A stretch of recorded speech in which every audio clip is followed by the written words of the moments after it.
90 में जब लालू जी मुख्यमंत्री बने तो बिहार में प्रति व्यक्ति आय के हिसाब से देश का सबसे गरीब और पिछड़ा राज्य था बिहार। 2005 में जो आपने आंकड़े बताए उस आंकड़े के हिसाब से देश में प्रति व्यक्ति आय के हिसाब से सबसे निचले पायदान पर था बिहार। और आज 66,000 जो आप बता रहे 67,000, अगर उस प्रति व्यक्ति आय को भी लीजिएगा तो भी देश का सबसे गरीब और पिछड़ा राज्य है बिहार।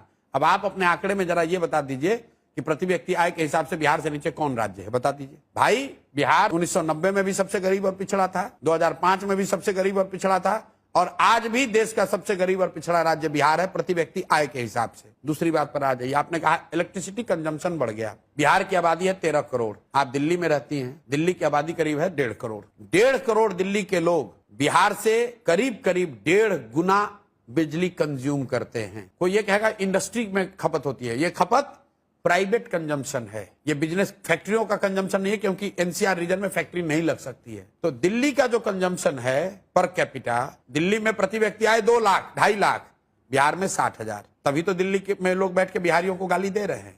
दिल्ली में प्रति व्यक्ति इलेक्ट्रिसिटी का कंजम्पशन बिहार से 10 गुना ज्यादा है। 13 करोड़ लोग मिलकर उतना बिजली नहीं कंज्यूम कर रहे हैं जितना कि दिल्ली के 1.5 करोड़ जनता कर रही है।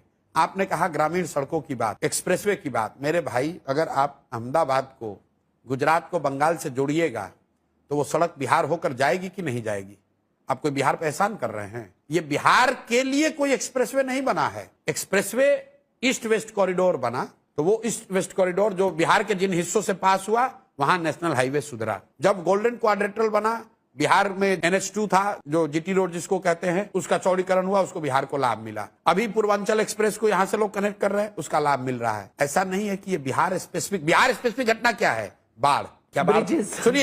सुनिए, क्या बाढ़ की समस्या बिहार की सुधरी? 1990 में भी 50% बिहार बाढ़ से प्रभावित था, 2005 में भी था और आज भी है। 1/3 बिहार की जमीन में आज भी सिंगल क्रॉप लैंड है, क्योंकि यहाँ पानी एक बार लग जाता है वो पानी निकलता नहीं है। उसमें 1 इंच की कमी नहीं आई है, 1 धूर जमीन कम नहीं हुआ। यहाँ पर बिहार एकमात्र ऐसा राज्य है जहाँ पिछले 11 साल में एश्योर्ड इरिगेशन की जमीन पिछले 10 साल में 11% से कम हो गई है। ध्यान रखिए, सिंचाई की सुविधा बिहार में कम हो गई। पहले अगर 100 बीघे में नहर से या ट्यूबवेल से सिंचाई की सुविधा थी, वो अब 88 घट के 88 रह गया है। और आप कह रहे हैं कि विकास हो रहा है। भैया, ये तो ऐसे होगा कि नीतीश कुमार कहते हैं कि जब हम मुख्यमंत्री बने तो बिहार का बजट 40,000 करोड़ था, अब 3 लाख करोड़ है। अरे भाई, तब जब आप मुख्यमंत्री बने थे तो देश का बजट था 8 लाख करोड़, अब हो गया 45 लाख करोड़।